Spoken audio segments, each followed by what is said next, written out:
Hello everybody, I'm Kate and welcome back or welcome to Moss on a Monday. You know the drill, every first Monday of the month I pick two non-fiction and two fiction books that particularly have grabbed my fancy or I just want to share with you. And I've been travelling around a lot recently and it's so wonderful that many of you have come up and said how much you enjoy Moss on a Monday and you're giving me suggestions for books that I might do.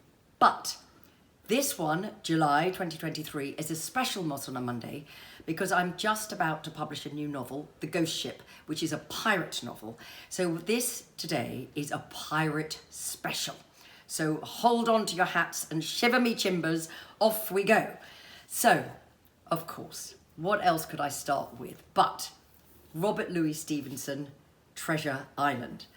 Now this is a wonderful old edition. And it was given to my father when Chichester Festival Theatre did a Christmas production of Treasure Island in 1973. And look, it's signed, you see that, by every single member of the cast. Now, Robert Louis Stevenson wrote this deliberately as a way of getting boys, particularly boys, reading. And he said, you know, if they can't enjoy a pirate story like this, a treasure story like this, it's a story of buccaneers and buried treasure, then they're all a poor lot. And he starts it off with a tribute to all the other people who'd been writing pirate novels. And I won't read the whole thing, but it says, to the hesitating purchaser. And it says, if sailor tales to sailor tunes, storm and adventure, heat and cold, if schooners, islands and maroons, and buccaneers and buried gold, and all the old romance retold exactly in the ancient way, can please, as me they pleased of old, the wiser youngsters of today.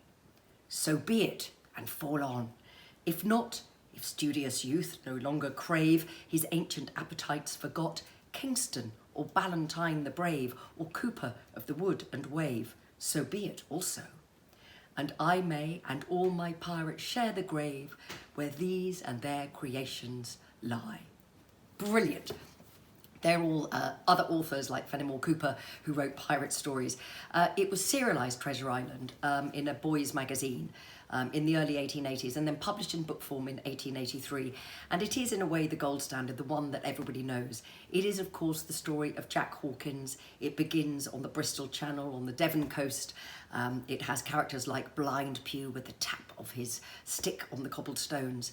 And Jack Hawkins finds himself taken away to sea, and there is of course Long John Silver is the cook, and they are marooned, and there is buried treasure, and they are stuck on an island, and it's the Spanish Main and buccaneers, and you all know the story. I think the most important thing about Treasure Island was that it was actively written to be this gripping, exciting story full of jeopardy.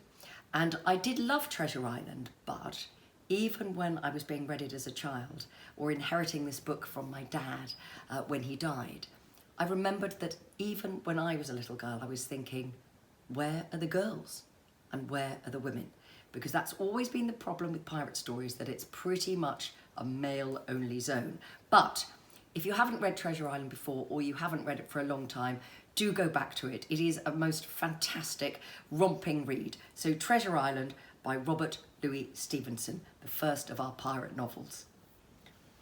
Now the second is another very typical pirate story. It's called Captain Blood, and it's written by Raphael Sabatini, and it was published in 1922. Now Sabatini was an extraordinary writer and an extraordinary linguist. He grew up all over the world. He was an Italian-British by nationality, but he spoke 6 or 7 languages before he was even 10. And he wrote lots and lots of novels, but a few of them that were particularly about the sea were the most successful, and Scaramouche was one of his most famous. Now, you might not ever have read the actual novel, Captain Blood, but you will know Errol Flynn. You will know Errol Flynn and Olivia de Havilland and Basil Rathbone in the famous film, and that is based on Sabatini's novel. And although it was published in 1922, it builds on all the pirate stories that had gone before, and it follows the wrongful arrest of an Irish doctor called Peter Blood in 1685. And he is just doing his doctoring and doing what he's supposed to do, and he gets caught up in the Monmouth Rebellion and is accused of treason and has to flee, and he's attacked and he is sent to the colonies on a kind of slaver ship, and he is then living in a town and it's attacked by Spanish buccaneers. And Blood springs to the rescue. And he turns out to be a brave man, a leader of men. He's very much in the style of an Alan Quatermain by, Rider Haggard's famous hero, if you like, in that he's very human. He's always admitting his mistakes and his follies, and it's very much set in the Caribbean. But what I love about this, and I wrote the introduction actually to the new vintage edition, 10 years ago, maybe even 20 years ago now. But he is described in the book as the champion of those, quote, who feel themselves at war with humanity, but who yet have some rags of honour.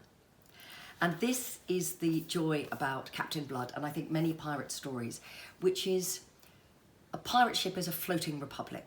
It is a place where there are very strict rules and hierarchies, but at the same time, they are more democratic and they are freer from all the very, very codified forms of behaviour that govern on-land behaviour. And there is the idea, I suppose, we have to be careful about not romanticising modern-day pirates, real pirates, because it's brutal and bloodthirsty and awful. But there is a sense that they are the highwaymen of the seas, that there is a moral code to them. And this is something that I was very keen on putting into my book, and I'm going to talk about that at the end. The next one is not quite a pirate novel. I'm cheating, but it's very important because of what I said about pirate novels and often novels of the sea being a very male preserve. But we know that women and girls disguised themselves and went to sea.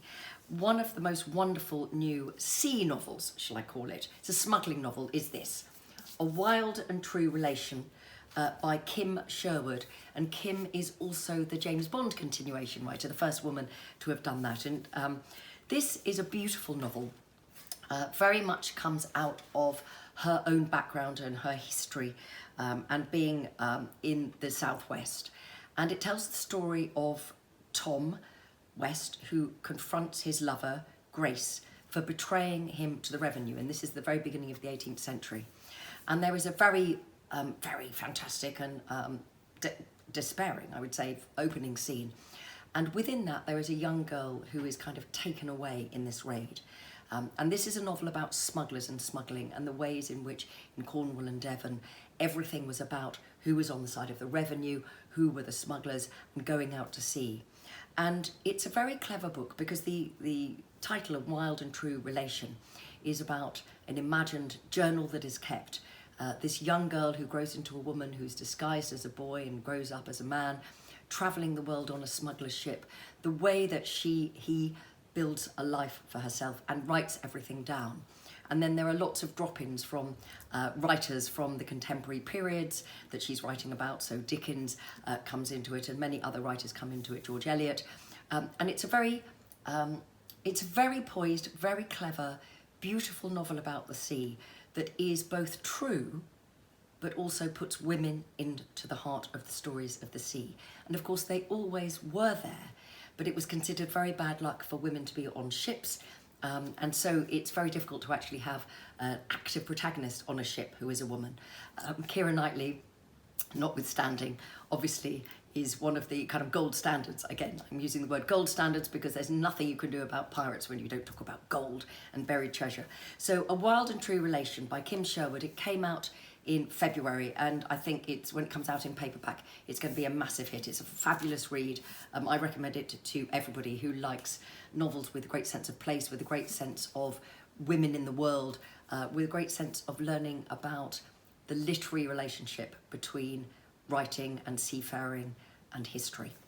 So finally, I'm going to be shameless, I tell you, with my own books, because I'm about to publish a novel that I've loved writing. I loved writing it so much, and I'm really hoping that everybody's going to enjoy reading it. And it's just coming out in the next week in the UK and then the following week in North America. So I've got both editions. Here they are. The Ghost Ship. This is the UK edition, and also for Australia, Canada, India, South Africa.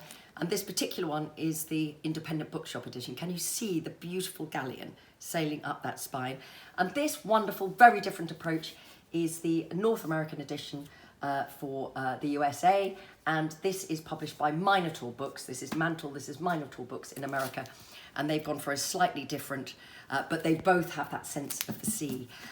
Now, it is the third in my Joubert Family Chronicles of 4 novels. Each of them has a different element. So The Burning Chambers was fire, City of Tears, of course, water. The Ghost Ship is air. And it is a pirate novel. I love pirate novels. I've always liked pirates, stories of pirates. Ever since I was a little girl in the 1960s, I had the Ladybird Book of Pirates. And in there were just 2 female pirates called Anne Bonny and Mary Read. And the illustration is ludicrous because they are wearing very, very clean white frilly shirts with, frankly, no buttons at all. So they're very obviously women. They have cinched waists, they have long flowing black hair, they look very, very glamorous. Of course, the real Bonny and Read, who were 18th century pirates, they died in 1720, Mary Read died in 1721. We're not quite sure when Anne Bonny lived, and they were in the Caribbean, and they are the inspiration for Keira Knightley in Pirates of the Caribbean. But my novel, The Ghost Ship, follows the story of a woman called Louise Joubert. It's a standalone novel, but it equally is in the series. So if you've read the other 2, you will know that she is the granddaughter of Minou Joubert, who is the protagonist in the first 2 stories. But I wrote it as a standalone because, again, as I said, a pirate ship is an independent republic. And Louise Joubert, we first meet her in Paris in 1610 on the eve of the assassination of Henry IV that will throw France into turmoil and will change French history. We also meet a young character who lives in La Rochelle, the great Huguenot capital, the independent state of La Rochelle. And they live there with their mother, an abused child, only 10 when we meet them.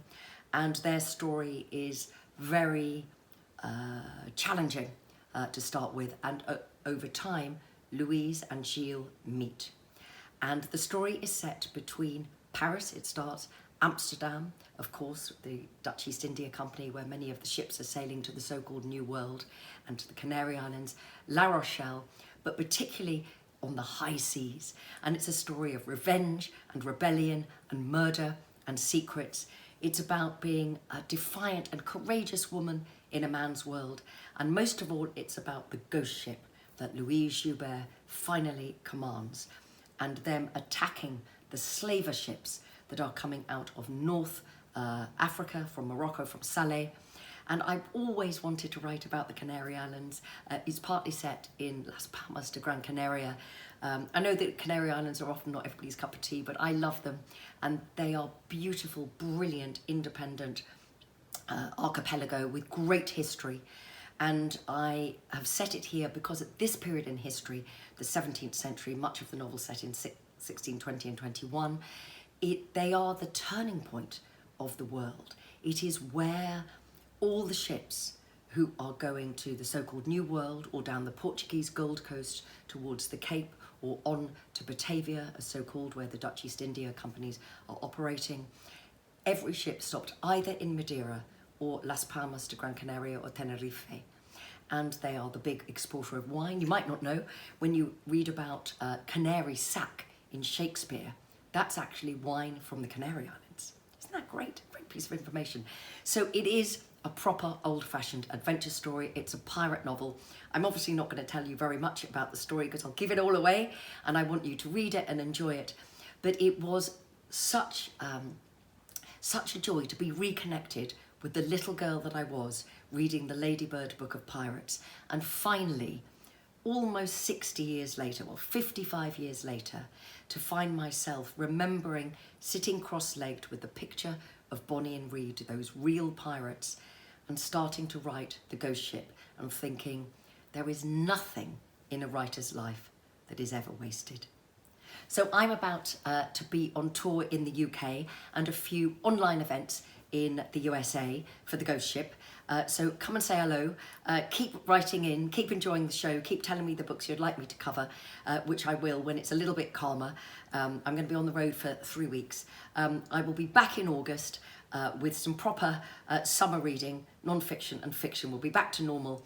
But for now, just remember, whatever you're reading, it doesn't matter, but enjoy it. And if you enjoy it, pass it on. See you next time.